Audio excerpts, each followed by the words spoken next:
लगातार 3 कन्या संत के बाद एक पुत्र संता की आस रखना स्त्री के लिए स्वाभाविक था, लेकिन वकील साहब निर्विकार थे। आइए देखते हैं।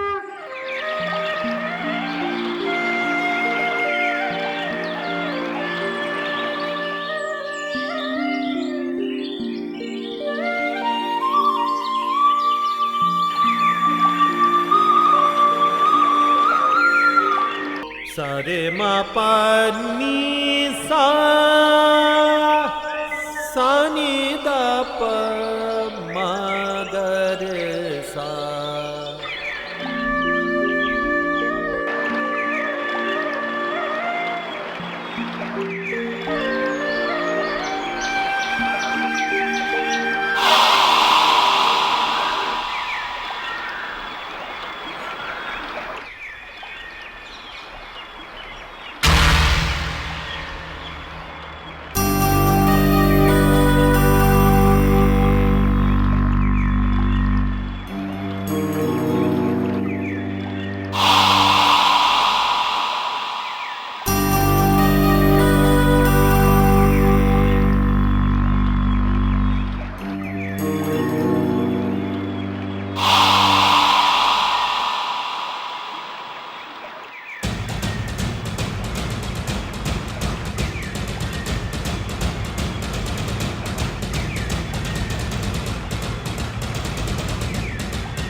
सुनिए,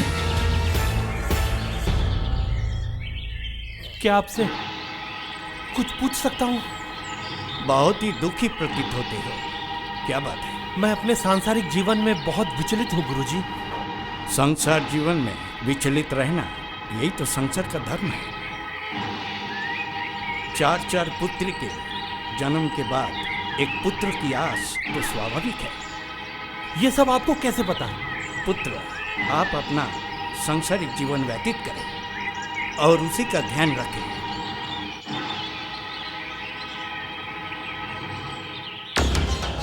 गुरुजी, आप ये क्या कर रहे थे? पानी में लाश बह रही थी, आपने उसे उठाया और फिर उसे खींच के लेके आए और उस पे बैठ के ध्यान भी किया और अचानक वो लाश अदृश्य भी हो गया। ये सब क्या माया है गुरुजी? तुम्हें ये पूछने की कोई आवश्यकता नहीं है बेटे। क्यों गुरुजी? पुत्र, समय बड़ा बलवान है। ये सब बातों में आप अपना समय व्यतीत ना करें। गृहस्थ जीवन में रह के इससे तुम्हें कोई प्राप्ति नहीं होगी, ऊपर से और विचलित हो जाओगे। इसीलिए कहता हूं कि अपने सांसारिक जीवन में लौट जाओ। गुरुजी, क्या मैं आपसे कुछ पूछ सकता हूं? अपने पिताजी के सिवाय कोई भी बात पूछ सकते हो। आश्चर्य! मेरी माता भी यही बोलती है और आप भी यही बोल रहे हैं कि पिताश्री के अलावा कुछ भी पूछना है तो पूछो। ये कैसी बात है गुरुजी? क्या पहेली है? इसे कृपया सुलझाइए। देखिए, इस विषय पे तुम बात ना करो तो बेहतर होगा। अपने सांसारिक जीवन में ध्यान दो, वही तुम्हारे लिए सब कुछ है। क्यों? क्या मेरी कोई व्यक्तिगत जिंदगी नहीं है? माता भी यही कहती है, सब लोग भी यही कहते हैं कि वकालती को देखो, अपने संसार धर्म को पालन करो। क्या अपने पिताश्री के बारे में पूछने का मेरा कोई अधिकार नहीं है? क्या ऐसे ही मेरी जिंदगी बीत जाएगी? मैं उनका एकमात्र पुत्र हूं, यह मेरा अधिकार है। इतने वर्षों से मैं अपने पिताश्री को ढूंढने की प्रयत्न कर रहा हूं। वो कहां है, कैसे हैं, किस अवस्था में हैं, क्या मेरा जानने का कोई अधिकार नहीं है? और ये कैसे पिताश्री हैं? उन्हें भी कोई चिंता नहीं है कि उनका परिवार कैसे है, उनके पुत्र कैसे हैं, उनकी पत्नी कैसी है? न जाने मैं किस चीज में उलझ गया हूं। पुत्र, तुम अन्यथा अपने कीमती समय व्यर्थ कर रहे हो। इन प्रश्नों का ये उचित समय नहीं है। अच्छा ठीक है, कृपया इतना तो बता दीजिए कि वो कहाँ हैं और घर वापस क्यों नहीं आ रहे हैं? जब उचित समय होगा तब वो आ जाएंगे। ये उचित समय कब होगा? क्योंकि उनकी आवश्यकता आज हमें है। पिछले 20 साल से ये आवश्यकता कहाँ थी? आज अचानक कहाँ से आ गई? याद है तुम्हें, जब तुम 5 साल की थी तब तुम्हारी माँ तुम्हें काशी लेके आई थी, तुम्हारे पिताजी की खोज में। हाँ, मुझे याद है। याद है ना? हाँ। तब गंगा पार होते समय तुम नदी में गिर गए थे और तुम्हें बचाने के लिए तुम्हारी माँ भी नदी में कूद गई थी, याद है? हाँ याद है। लेकिन उन्हें तैरना नहीं आता था। नहीं, माँ को तो तैरना नहीं आता था। फिर भी वो कूदी। फिर किसने बचाया तुम्हें? मुझे याद है, मेरी माँ ने मुझे कलाई को बहुत जोर से पकड़ के रखा था। लेकिन तुम्हें बचाया किसने? तो वो कौन थे? पहले वो स्मरण करके आना, फिर मुझसे प्रश्न पूछना। गुरुजी, जब आपने मुझे इतना कुछ बता दिया तो बाकी की कहानी भी बता दीजिए। कृपया निराश मत कीजिए। तो जानना चाहते हो तुम्हारे पिताश्री कब आएंगे? वो आएंगे जब उचित समय होगा, तब वो आएंगे। और जब वो आएंगे तुम्हारे सारे प्रश्नों का उत्तर भी देंगे, और तुम्हारे सारे सवालों जिसकी आवश्यकता आज तुम्हें है वो भी देंगे, उसकी भी पूर्ति करेंगे और बहुत कुछ देंगे। लेकिन वो कब गुरुजी, कब? अगला शुक्ल पक्ष पंचमी तिथि तुम्हारे पिताश्री का आगमन होगा। तुम्हारे जीवन में प्रतीक्षा करो।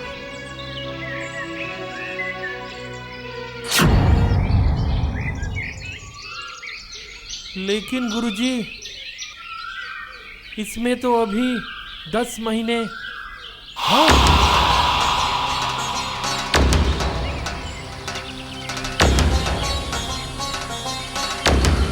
हाँ।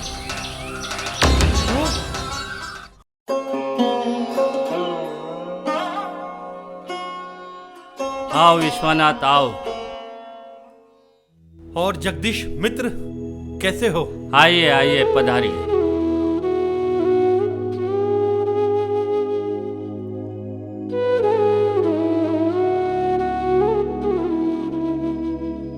कुछ परेशान लग रहे हो।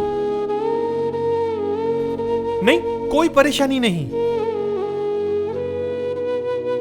नहीं, कुछ तो परेशानी आपके चेहरे पे महसूस हो रही है। बस यूं ही कुछ बातों में, कुछ परिवार के बातों में थोड़ा सा चिंतित हूं। क्या बात है? वो सब तो जाने दो, लेकिन आज कुछ घड़ी पहले ऐसा कुछ हुआ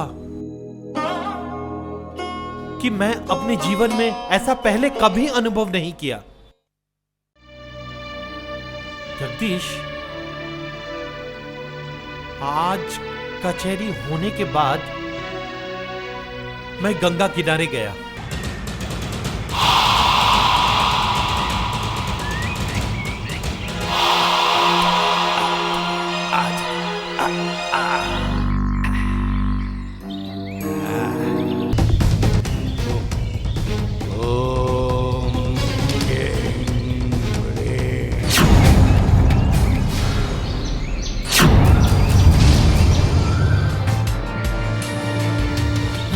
सुनिए।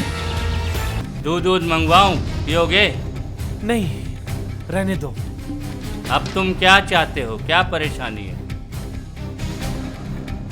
मित्र, आज उस घटना के बाद मैं पूरी तरह से भ्रमित हो गया हूं।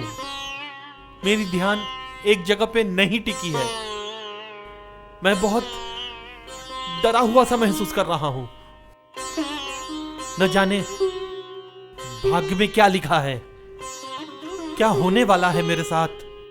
मित्र, जानते हो, मैं जब उस साधु महाराज के पास गया और मेरे भविष्य के बारे में पूछा, तो उन्होंने मेरी अतीत की सारी घटनाएं एकाएक बोल दी। मैं जब छोटा था, मेरे पिताश्री मुझे और मेरे परिवार को छोड़कर संन्यास ले लिए थे। उन्हें ढूंढने के लिए मेरे माताश्री और मैं काशी गए हुए थे। आज मेरी 4 पुत्रियां हैं, उनमें से 2 पुत्रियों का देहांत हो गया। ये सारी अतीत की घटनाएं, मेरे परिवार की अतीत की घटनाएं, उन्हें कैसे मालूम? देखो विश्वनाथ, एक बार समझ लो कि गंगा किनारे सब गांव वालों का अंतिम संस्कार होता है। अंतिम संस्कार भी यही लोग करते हैं। इन लोगों को, साधु लोगों को सबकी घर की कुंडली मालूम होती है, और ये कोई चमत्कार नहीं है। और वो अदृश्य होने वाली बात? देखो विश्वनाथ, आप अदृश्य होने की बात करते हो तो समझो दृश्य हम कैसे देखते हैं। जब कोई रोशनी हमारी बॉडी पे पड़ती है और उसका रिफ्लेक्ट उसकी रोशनी जब आंखों पर पड़ती है तब जाकर हम उस शख्स को देख सकते हैं। विश्वनाथ, समझो, हम अपने शरीर में कोई ऐसी टेक्निक पैदा करें जिससे रोशनी रिफ्लेक्ट ना हो, तो आप उसे देख नहीं सकते। लेकिन ऐसा हो सकता है? देखो विश्वनाथ, हम सामान्य लोग हैं, हमारे लिए ये चीजें नामुमकिन है। विश्वनाथ, तुम जिन लोगों की बात कर रहे हो वो लोग सामान्य व्यक्ति नहीं है। वो अपनी योग शक्ति से ज्ञान प्राप्त कर सकते हैं। और तुमने जो देखा अदृश्य वाली बात, वो सच हो सकती। मेरी राय मानो तो हम इन सब चीजों में ना उलझें तो अच्छा है।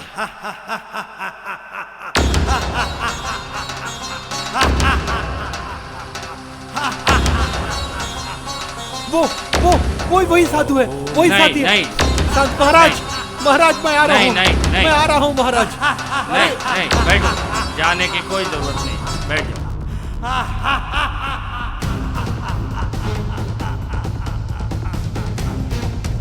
जगदीश, बैठ जाओ, जाने की कोई जरूरत नहीं। विश्वनाथ, ये मत भूलो कि इन्हीं साधु संत के आकर्षण में तुम अपने पिताजी को खो चुके हो। अब तुम ये चाहते हो कि तुम्हारे बच्चे, तुम्हारी माँ और तुम्हारा पूरा परिवार तुम्हें खो दे? नहीं जगदीश, ऐसा तो मैं कभी नहीं चाहूंगा। और इन सब बातों को भुलाकर उनका ध्यान रखो और उनका ख्याल करो। मुझे मालूम है कि तुम्हारी आर्थिक स्थिति ठीक नहीं है, तुम्हारा परिवार सिर्फ तुमसे ही चलता है। अगर तुम्हें कुछ हो गया तो तुम्हारे परिवार का क्या होगा, सोचा है तुमने?